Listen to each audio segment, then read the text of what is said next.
अच्छा, तो वेदांत के साथ दिखाइए। तो अर्चादौ पहले पुष्पादि पदार्थों का जंतु आदि निकालकर पृथ्वी को सम्मार्जन आदि से अपने को अव्यग्र होकर के और भगवान की मूर्ति को पहले ही की पूजा के लगे हुए पदार्थों को क्षालन आदि से पूजा के योग्य बनाकर फिर आसन पर मंत्रोच्चारण पूर्वक जल छिड़क करके पाद्य अर्घ आदि पात्रों को स्थापित करें।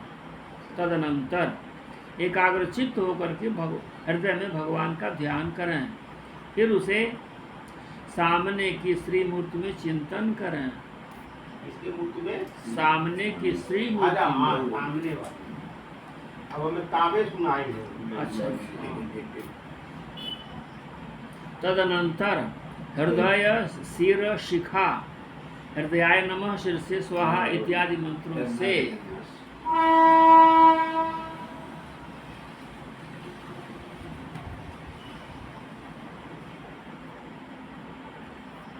बहुत कम है और का। हाँ, तब का मैंने अब अंतिम स्थिति न्यास करें। अब अपने इष्ट देव के मूल मंत्र द्वारा देश काल आदि के अनुकूल प्राप्त पूजा सामग्री से प्रतिमा आदि में अथवा हृदय में भगवान की पूजा करें।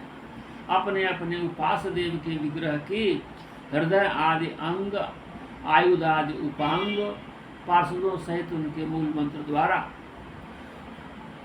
षोडशोपचार से पूजा करें। फिर स्तोत्रों द्वारा स्तुति करें और सपरिवार भगवान श्री हरि को नमस्कार करें। अपने आप को भगवान में ध्यान करते हुए ही भगवान की मूर्ति का पूजन करना चाहिए।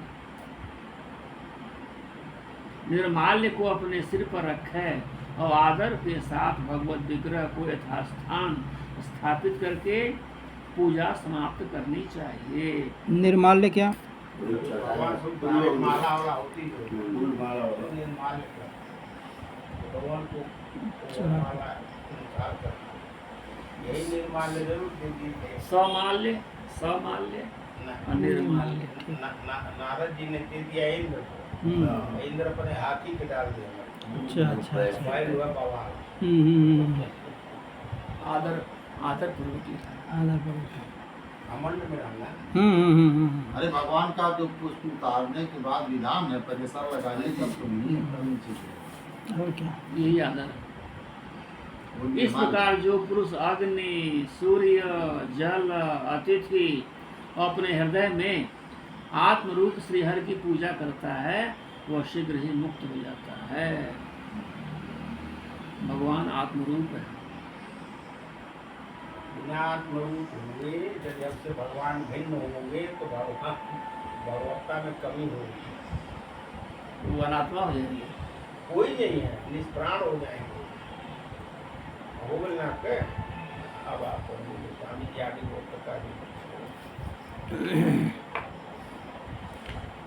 स्वामी जी बता रहे हैं कि राजा निमि ने कहा कि महाराज अब आप लोग वह कर्म योग बताइए जिससे अंतःकरण की शुद्धि हो। एक बार मैंने यह प्रश्न सनकादि से पूछा था। अगला अध्याय है ना? नहीं वही है अभी। लेकिन उन्होंने नहीं बताया। इसका कारण क्या था, कृपा करके बताइए। बाह्य शुद्धि के लिए हमारे यहाँ बहुत दूर नहीं दिया गया है, तो आदमी करता ही रहता है। चाहे जितने मने खराब आदमी हो उतने बढ़िया सब ने सुना अपने अपने सजावल धजावल। लेकिन हमारे यहाँ जितना है सब अंतःकरण शुद्धि पर ही विशेष इसी पर जो रही इसी पर जो प्रजात यदा काम प्रजात यदा वस्त्रांत नहीं निकलता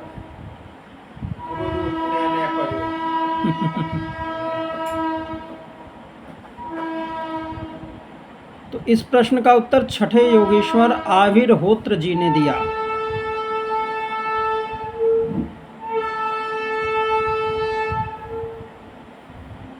वे बोले कि राजन, कर्म अकर्म विकर्म ये सब परमार्थ की वस्तु नहीं है।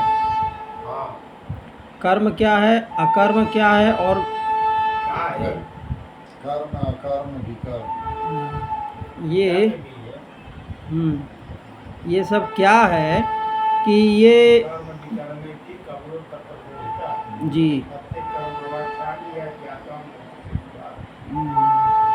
विकर्म भी अच्छे में नहीं है। वहाँ देखिए वहाँ जो लिखे वही पढ़िए। जी इस अर्थ को विनोबा जी ने बदला है। हाँ विनोबा ने विकर्म को विशेष कर्म कर हाँ हाँ, तो यही तो स्वामी जी ने राज निकला विकर्म को अच्छे में कर दिए थे। कालीन कहें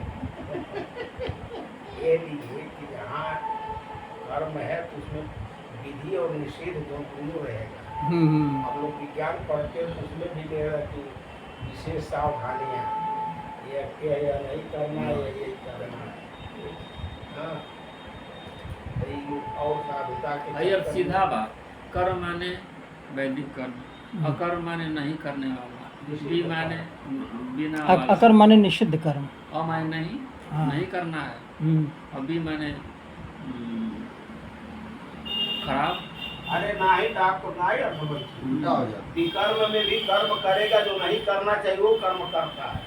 वह पढ़ लिया विकर्म का आप पढ़े और भूल गए उसमें। अभी तो आप नहीं पढ़े हैं भाई। करने योग्य है मैंने जिसका निषेध है उसको करता है। अशास्त्रीय कर्म करता है, अशास्त्रीय वो कर्म, विकर्म हो निषेध गया। निषेध कर्म। और जो निषिद्ध है उसको कभी- अकर्म।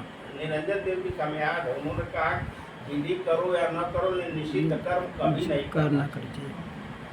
उनकी बात अभी याद है इसी तरह से। हाँ कम से कम तो जो निषिद्ध कर्म है वह विकर्म हो गया। प्रणाम ने नहीं कहा नहीं हाँ वो अकर्म। जो निषिद्ध कर्म है वो अकर्म हो गया। और शास्त्र से हट के मनमाना लोग हाँ। करते हैं। जो शास्त्रम प्रमाणम अरमते कार्य कार्य व्यवस्थित हो ज्ञान शास्त्र ज्ञान कर्म कर्तुम यहाँ रसी। है ना, हाँ उसको जान करके करना चाहिए। भाई अशास्त्रीय कर्म विकर्म है। हाँ मनमानी आप कर रहे हैं, मनमानी। लेकिन मनमानी तरीके से कर रहे हैं, ठीक ना। ठीक। तो अब कर्म होते हुए भी हम्म। हमारे आपके मनमानी की वजह से वो ऐसा मनमानी देखो करे, संध्या करे वो अभी नहीं कर तो जागा तारी 11 बजे तब ओकर बाद मैदान जाता नहीं कब हो? कर वो भाई सिद्धि वाला बात यदि ऐसा दूसरी चीज बात उसके ये साथ बात है। है भी दिया जाता है कि ताकि जाओ अरे वाह। ऐसे करो वैसे करो। जय हो। ऐसे वैसे सिद्धि वाला हाँ हाँ जय हो। सब करके जय नारायण। ये बैठ के चलो पवित्र काशीनाथ से आओ सेवा करते हाँ तब का भाई तो यही है बोले कि कर्म अकर्म विकर्म ये सब परमार्थ की वस्तु नहीं है। हाँ कर्मा कर्म विकर्मेति वेदवादो न लौकिकः। हाँ ये न तो पंचभूत में है और न परमार्थ में है, ये तो वेदवाद हैं। वेद ईश्वरात्मा है, इसमें बड़े बड़े विद्वान मोहित हो जाते हैं। वेद परोक्षवाद है, कर्म से छुड़ाने के लिए कर्म बताता है, हाँ कर्म से छुड़ाने के के लिए लिए कर्म बताता है। कर्म बताता है। क्योंकि हमारे हैबिट में हम्म एकाएक हम नहीं छोड़ पाए। हम्म जैसे हम लोग नशा वशा जिसको करना मतलब विधि बताई जाती है हम्म। तो उसको टैपरिंग रोज कर दिया जाता है। हम्म एक हफ्ता भर इतना पियो तो दूसरे हफ्ते में इतना कम करी करे, हम्म तीसरे हफ्ते में इतना कम करी करे, चौथा हफ्ता में इतना कम करी करे। आप उसको भी जो 5 बार पीते हो तो 4 बार कर समय देना, पर 4 बार का 3 बार कर देना। टैपरिंग डोज में दवाएं भी बहुत टैपरिंग डोज में चलती है, ठीक ना। हम लोग का स्वभाव बिना कर्म की हम रह नहीं पाएंगे, तो ये हुआ कर्म बिना रह नहीं सकते हैं। जैसे हम काम वासना से बासित हैं, तो एक आके पत्नी रखी हमारे जीवन सुरक्षित कर नहीं तो सबसे अधिक दौड़ाने वाली चीज यही है। अच्छा। कुत्ते के तरह से दिन रात इधर उधर दौड़ते रहो, जहाँ जाओ जाओ पिटाओ। तो शास्त्रीय ढंग से शादी कर लो, अपना परिवार बसा लो, रहो। फिर उसमें भी रहने का विधान है। ये लोग जान गए हैं कि इसमें छूटती ना ना, जैसे स्वामी जी कह रहे ना कि सबसे अधिक नियम मेरे लिए है, उसीलिए सबसे अधिक नियम गृहस्थ के लिए। लेकिन गृहस्थ जानता है आप तो हमारा फ्री बैठी है। अब तो फ्री हो गए। अब मनबड़ हो जाता सब गृहस्थाश्रम यदि धर्म को पालन नहीं करते गृहस्थाश्रम भय के कुत्ता कुत्ती वाला हाल रहे का होगी। उधर क्या ना राजेंद्र दास जी ऐसे पुत्र पैदा करने के लिए माँ बाप को कितनी तपस्या करनी पड़ा। रामकृष्ण ऐसा पुत्र बनाने के लिए या स्वामी जी ऐसा पुत्र बनाने के लिए, जो अच्छे अच्छे लोग हैं उनको ऐसा संयोग मिले, उनके ऐसे पुत्र होते, इसके लिए तपस्या नहीं करते कैसे हो जाएगी? क्या बोला जाए वही तय हो जाएगी। सीख दिया जाता तपना पड़ेगा। हाँ, लड़कियों को लड़कों की आराधना करो। आप तो दुर्गा सप्तमी आप लोग करते हैं कि कैसे पत्नी मनोरमान देही सारणी, ये हमारे यहाँ का मोटो है। हाँ, हमारे यहाँ का मोटो शादी का ये है।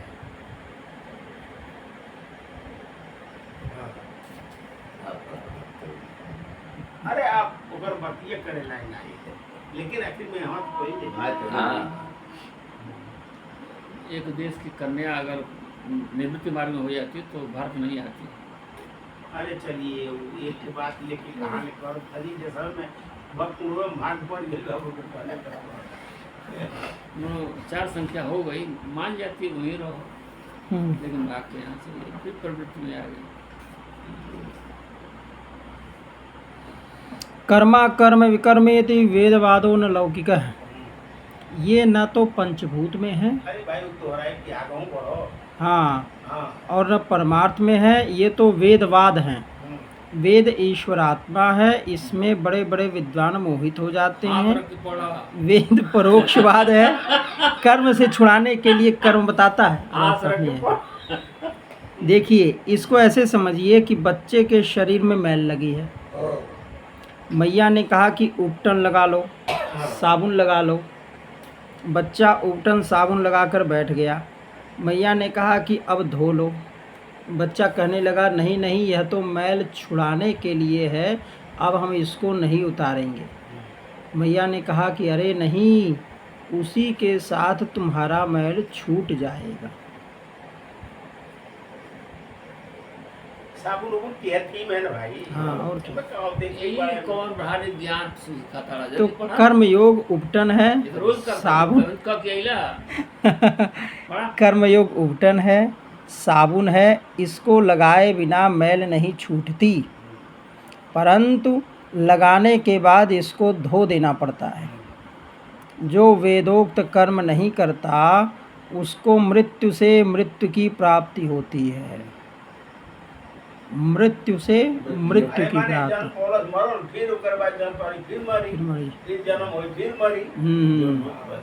किंतु जो असंग होकर वेदोक्त कर्म करता है उसको नैष्कर्म्य सिद्धि की प्राप्ति होती है।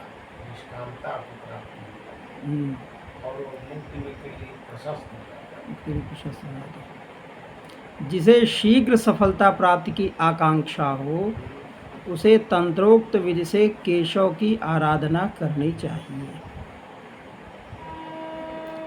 जिसे शीघ्र सफलता की प्राप्ति की आकांक्षा हो उसे तंत्रोक्त विधि से केशव की आराधना करनी चाहिए और उसके लिए गुरु का अनुग्रह प्राप्त होना चाहिए, प्राप्त करना चाहिए। शिष्य की श्रद्धा और गुरु का अनुग्रह, इन दोनों के मिलन का नाम ही है दीक्षा। इसी को शक्ति, हाँ, शिष्य की श्रद्धा और गुरु का अनुग्रह, इन दोनों के मिलन का नाम है दीक्षा। इसी को शक्तिपात बोलते हैं।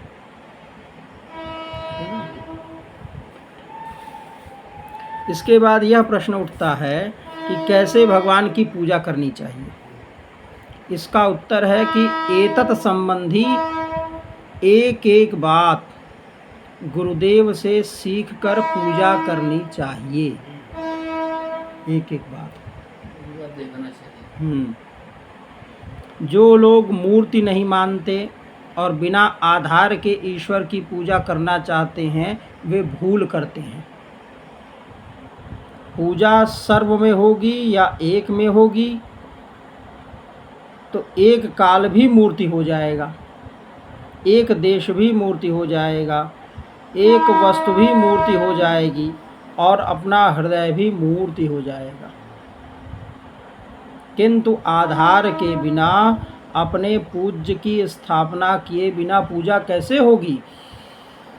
आधार को ही तो मूर्ति बोलते हैं। वह आधार ही शक्ति है जो अग्नि में, सूर्य में, जल में, अतिथि में, हृदय में अपने आत्मस्वरूप ईश्वर की पूजा करता है, वह मुक्त हो जाता है।